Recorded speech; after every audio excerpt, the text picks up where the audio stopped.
আবাসিক কর্মীদের জন্য ডিজিটাল হজ পারমিট চালু করেছে সৌদি আরব। আরব নিউজ সংবাদ মাধ্যমের প্রতিবেদন থেকে জানা গেছে, হজ মৌসুমে পবিত্র মক্কা নগরীতে প্রবেশের অনুমতি পেতে আবাসিক কর্মীদের কাছ থেকে ইলেকট্রনিক আবেদন গ্রহণ শুরু করেছে পাসপোর্ট অধিদপ্তর।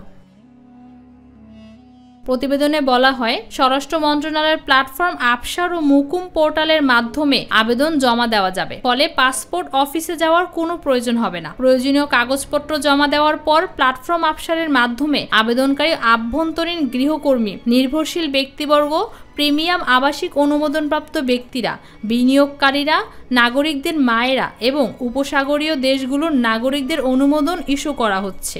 মুকিম পোর্টালের মাধ্যমে মক্কা ভিত্তিক প্রতিষ্ঠানে কাজ করেন এমন ব্যক্তি, মৌসুমি ওয়ার্ক ভিসাধারী ব্যক্তিরা ও হজের মৌসুমে এই ধরনের প্রতিষ্ঠানের সঙ্গে কর্মসংস্থান চুক্তি আছে এমন ব্যক্তিদের অনুমতিপত্র দেওয়া হয়েছে। 23 এপ্রিল থেকে মক্কায় প্রবেশে অনুমতি নিতে হবে।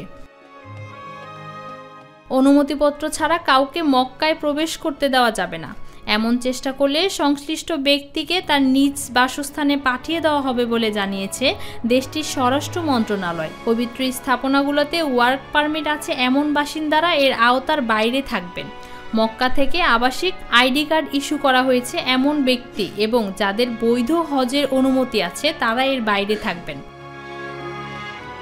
দেশটির স্বরাষ্ট্র মন্ত্রণালয় জানিয়েছে, 29 এপ্রিল থেকে হজ ভিসা ছাড়া কেউ মক্কায় প্রবেশ করতে পারবে না। ওই দিন থেকে 10 জুন পর্যন্ত নাগরিক, উপসাগরীয় দেশগুলোর নাগরিক, বাসিন্দা এবং অন্য ভিসাধারীদের জন্য নুসুক প্ল্যাটফর্ম ব্যবহার করে ওমরা অনুমোদন ইস্যু স্থগিত থাকবে। ফৌজিয়া আক্তার, নিরপেক্ষ নিউজ ডেস্ক।